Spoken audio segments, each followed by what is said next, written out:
18 horas 6 minutos no Brasil, né? Eu falo a partir de São Paulo. Muito boa noite para todos vocês, para todas vocês que nos acompanham. Me chamo Roseli Tardelli, sou jornalista, sou diretora da Agência de Notícias da AIDS. Fui convidada para participar dessa webinar População com HIV, Desafios para um Planejamento Reprodutivo e Efetivo. Obrigada ao pessoal do MSD pelo convite e quero apresentar os meus colegas de bancada para a gente conversar aqui e trocar algumas ideias. Dr. José Valdez Ramalho Madruga é médico infectologista e diretor da Casa de Pesquisa do Centro de Referência e Treinamento de STIs de São Paulo. Boa noite, doutor Valdez, está bem? Boa noite, tudo bem, Roseli? Firme aí na quarentena, o que está sendo mais difícil para a sua pessoa? Olha, médico não tem quarentena total, né? A gente precisa trabalhar, né? Então, a quarentena parcial. Mas está tranquilo, não tem incomodado, não. Difícil é você ver amigos doentes, né? Verdade. Também conosco a doutora Milena Bastos Brito. Doutora Milena é mestre e doutora pela Faculdade de Medicina da Universidade aqui de São Paulo e de Ribeirão Preto, professora adjunta do Departamento de Ginecologia e Obstetrícia da Universidade Federal da Bahia e da Escola Baiana de Medicina e Saúde Pública. Doutora Milena, muito boa noite, bem-vinda, obrigada pela sua presença. Como é que está sendo essa quarentena parcial? Acabamos de aprender com o doutor Valdez que os médicos não têm uma quarentena total como nós. Nós, ativistas e executivos da questão da AIDS, também não temos, não. Depois o Rally vai falar um pouco disso, mas como é que tem sido por aí? Bom, boa noite a todos e a todas. Eu estou falando de Salvador, Bahia, né? Então a gente está, ainda bem estamos na época de chuva aqui, fica mais fácil para a gente poder ficar em casa, né? Duro você ver o sol raiando e a praia aqui do nosso lado e não poder frequentar. Mas, como o doutor Valdez falou, enquanto médicos a gente tem, né? Não dá para parar, não dá para ficar em casa, mas houve uma redução, né? De trabalho, algumas mudanças de postos, mas acho que estamos bem, acho que aqui em Salvador a gente está num platô já há uma semana de casos novos, então isso vai dando uma paz no coração, né? E graças a Deus os colegas, né, que têm ficado doentes estão se recuperando bem por aqui. Isso é muito bom. Salvador está tendo uma experiência interessante de articulação de política pública, Halle. Você deve também, talvez, quiser falar um pouco disso conosco. O governador, que é do PT, está fazendo uma parceria interessante com o prefeito, que é do DEM. Ou seja, acho que é um exemplo para todo o resto do Brasil, para que a questão da saúde pública como um todo seja bem maior do que as questões políticas que todos temos. E o outro, outra pessoa que está aqui conosco para conversar é o Harley Henrique do Nascimento. O Harley é fundador e coordenador geral do Fundo Positivo, administrador de empresas e mestre em gestão e sustentabilidade de organizações da sociedade civil, é militante social no enfrentamento à epidemia do HIV/AIDS há mais de 30 anos.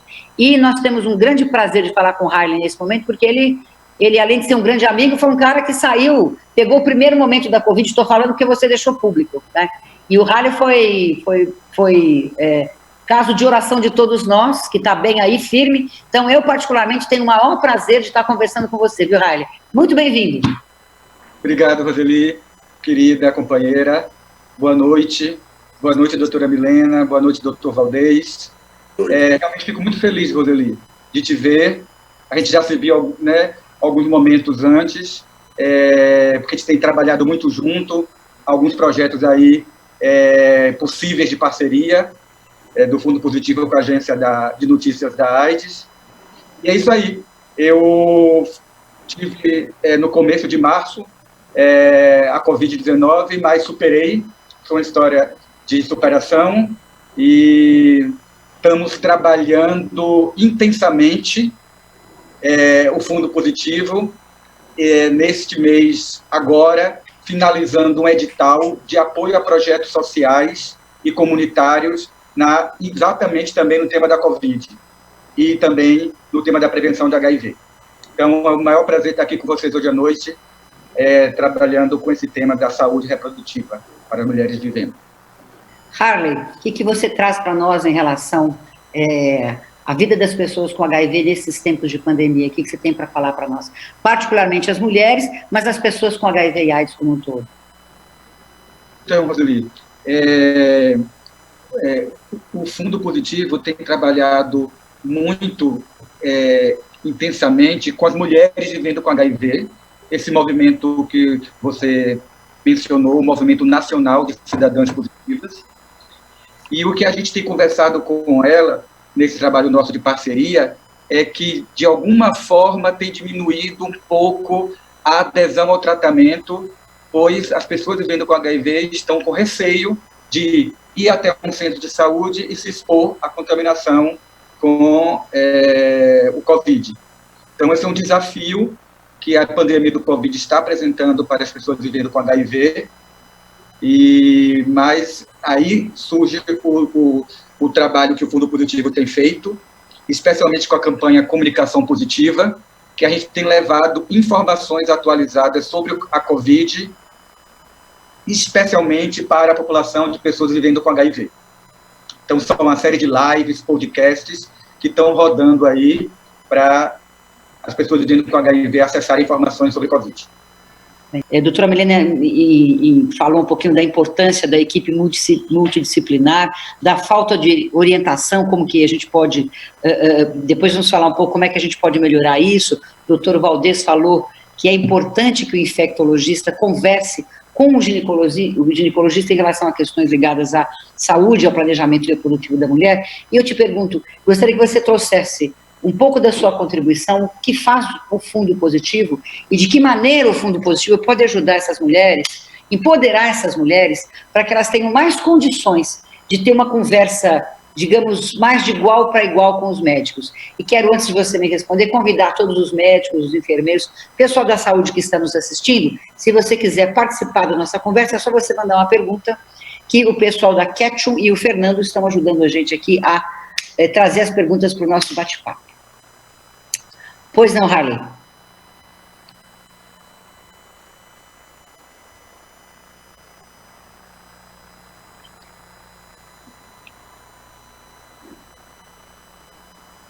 Eu não estou te ouvindo, eu não sei se você... Acho que você tem que ligar o seu microfone de novo. Então, boa noite, Roseli, boa noite a todas e a todos. Inicialmente, gostaria de agradecer à MSD pelo convite de participar hoje à noite com vocês dessa discussão tão importante, como disse a doutora Milena, tão necessária e tão urgente, que é o desafio da saúde sexual reprodutiva para as mulheres vivendo com HIV. A MSD tem sido parceira do Fundo Positivo, uma parceira estratégica, inclusive em apoiar projetos no Brasil, no campo dos direitos da saúde sexual reprodutiva. O Fundo Positivo, ele é um fundo privado, certo? Deixa eu compartilhar aqui com vocês essa minha apresentação. Desculpa. Um momentinho.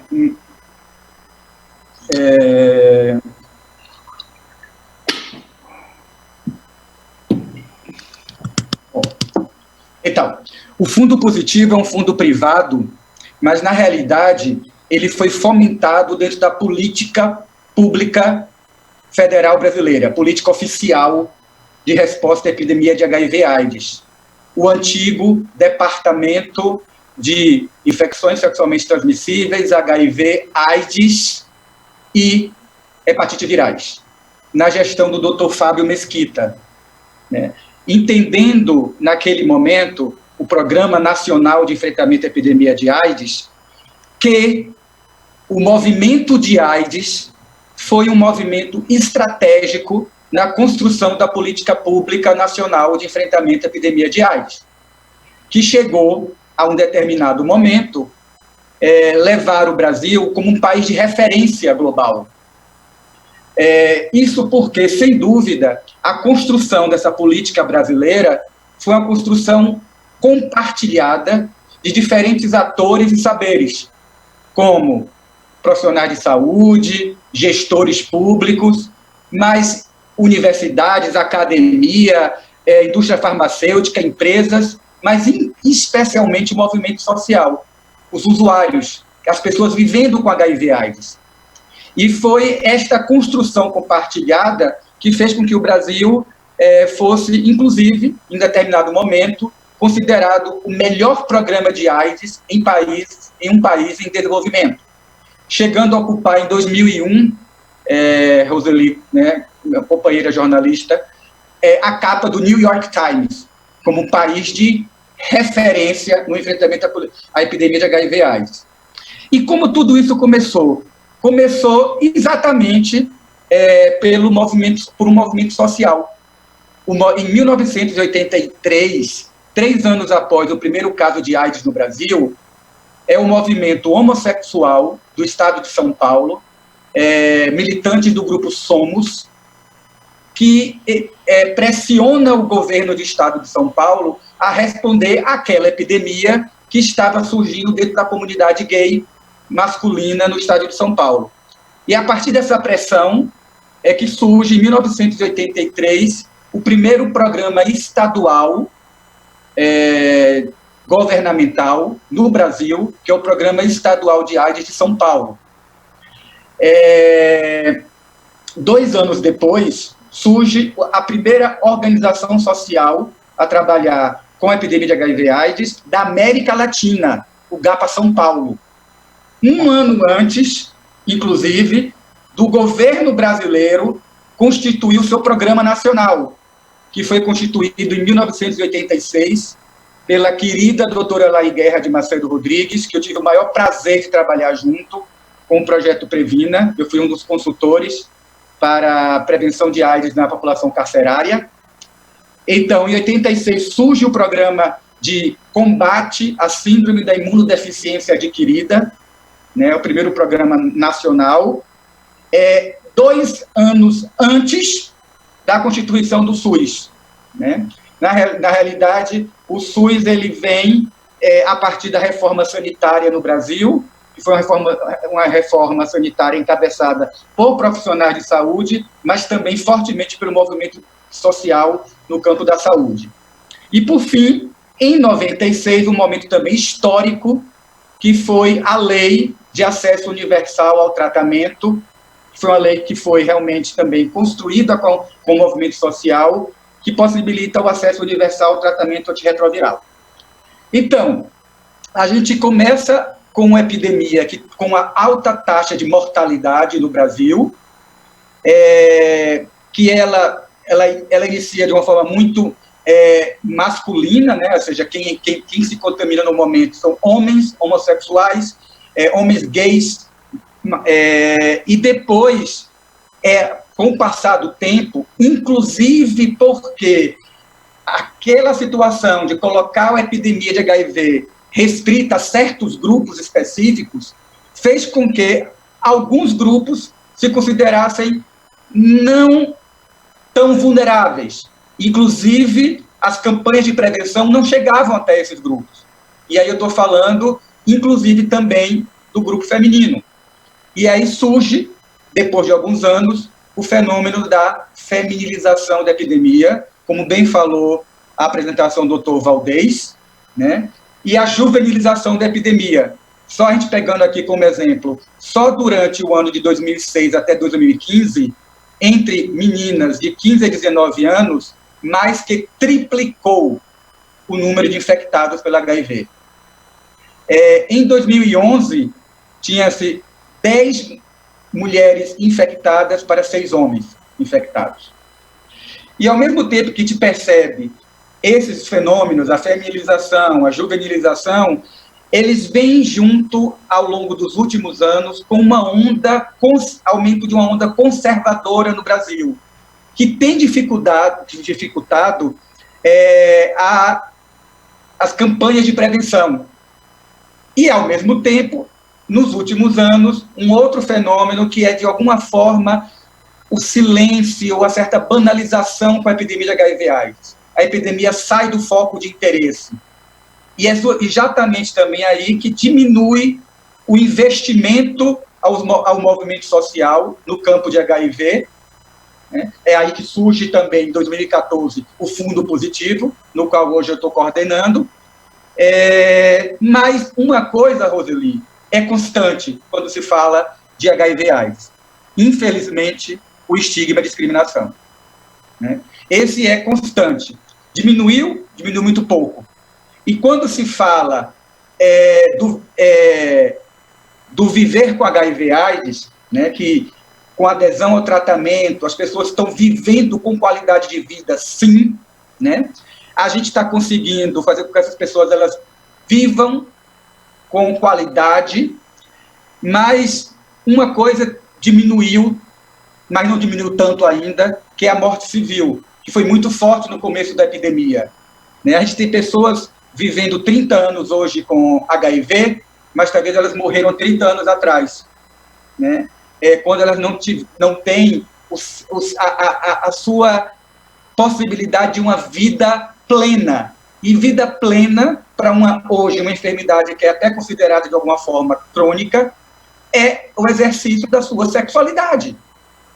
Né? E no exercício da sua sexualidade, uma sexualidade segura, prazerosa, né? Ela também surge para, no caso das mulheres, o desejo da maternidade. Mas o que a gente tem percebido, especialmente agora que o Fundo Positivo tem estreitado a sua relação com o movimento de mulheres no Brasil, é que existe um grande estigma ainda quando se diz respeito à possibilidade da mulher ser mãe. É o que nós chamamos, de alguma forma, uma sorofobia materna. Né? Não dar o direito à mulher de exercer a sua condição de mãe, desejo de ser mãe. E especialmente porque as mulheres, como também foi apresentado tanto pela doutora Milena como por doutor Valdez, o grande número das mulheres que hoje estão infectadas com HIV estão na faixa reprodutiva, de 25 a 40 anos. E eu fico muito feliz com a apresentação do doutor Valdez e da doutora Milena, quando na fala deles, eles colocam essa questão da autonomia. A autonomia está na mulher, no usuário, na mulher vivendo, né? De ela poder decidir quanto à maternidade. Né? Infelizmente, o que a gente percebe é que é muito tardio quando a mulher descobre a sua infecção por HIV, normalmente tem acontecido no pré-natal, né? Então, o que faz com que seja, como foi também apresentado, um baixo índice da gestação planejada e do planejamento familiar para as mulheres vivendo com HIV. Eu gostaria de encerrar minha fala de uma forma que eu pudesse trazer a fala das mulheres vivendo com HIV no desafio dos direitos sexuais e reprodutivos. Eu mencionei que o Fundo Positivo tem apoiado o movimento de mulheres. A gente não quer dar uma fala às mulheres, porque as mulheres já têm a fala. O que nós estamos querendo é reverberizar essa fala, amplificar essa fala, porque as mulheres estão realmente na ponta, ali lidando com os profissionais de saúde que acolhem elas. Né? Então, eu pedi para as lideranças das mulheres vivendo com HIV/AIDS para contribuir com esse meu espaço de discussão e trazer a fala delas. Né? Então, aqui é um pouco a fala dessas mulheres vivendo com HIV/AIDS, onde elas dizem que, hoje, na sociedade, incluindo profissionais de saúde, governantes e tomadores de decisão, ainda existe um grande sentimento de estigma, preconceito e condutas discriminatórias em relação às mulheres vivendo com HIV/AIDS, quando se trata dos seus direitos sexuais e reprodutivos. É esse estigma que tem impedido que as mulheres vivendo com HIV/AIDS possam garantir uma vida sexual livre, prazerosa, eu acrescento, e segura, sem qualquer tipo de moralidade ou juízo de valores, onde essas mulheres possam exercer sua sexualidade com prazer, sem imposições, discriminação, violência, riscos a outras ISTs. Além disso, o estigma tem interferido no direito dessas mulheres de decidirem livremente sobre ter ou não ter filhos, números e espaçamento de gestação, acesso adequado e atenção integral na gestação e parto. Os insumos, como preservativos femininos, são poucos ofertados. Isso aqui vem de uma fala de lideranças do Brasil inteiro. É muito importante a gente ver uma fala do Dr. Valdez, que é um médico de um centro de excelência, que é o CRT de São Paulo, mas, infelizmente, é importante que a gente perceba que a gente tem diferentes Brasis dentro do nosso Brasil, e como o Fundo Positivo apoia projetos desde o Oiapoque até o sul do Brasil, a gente percebe essa diferença geográfica. Existe ainda insumos como preservativo masculino e gel que não chegam a determinados locais no Brasil. Os métodos contraceptivos de reprodução assistida são insuficientes. Então, dessa forma, o estigma e o preconceito são processos de desvalorização que produzem iniquidades sociais já existentes, levando à marginalização e afetando o estado de saúde plena, em especial das mulheres, já que elas são oprimidas cotidianamente pelo machismo, pelo sexismo, pelo racismo e por outras formas de discriminação. É importante, como os colegas falaram anteriormente, a autonomia dessas mulheres, para elas poderem decidir sobre a reprodução com informações e uma rede ampla de apoio, não apenas dos infectologistas, mas também, né, dos obstetras. De apoio adequada para poderem, dessa forma, fazerem suas escolhas mais seguras e com riscos reduzidos. Isso é uma fala do Movimento Nacional Cidadãs Positivas que eu queria aqui trazer para a minha fala. Tá? Como é que o Fundo Positivo pode ajudar, rapidamente, para a gente ir encerrando, Harley? Como é que o Fundo Positivo pode ajudar a gente a aproximar esse Brasil, né? Esses vários Brasis, e ajudar também para que o SUS possa ter uma resposta cada vez mais... está tendo, a gente está vendo aqui na epidemia que, apesar de tudo, as pessoas estão sendo acolhidas.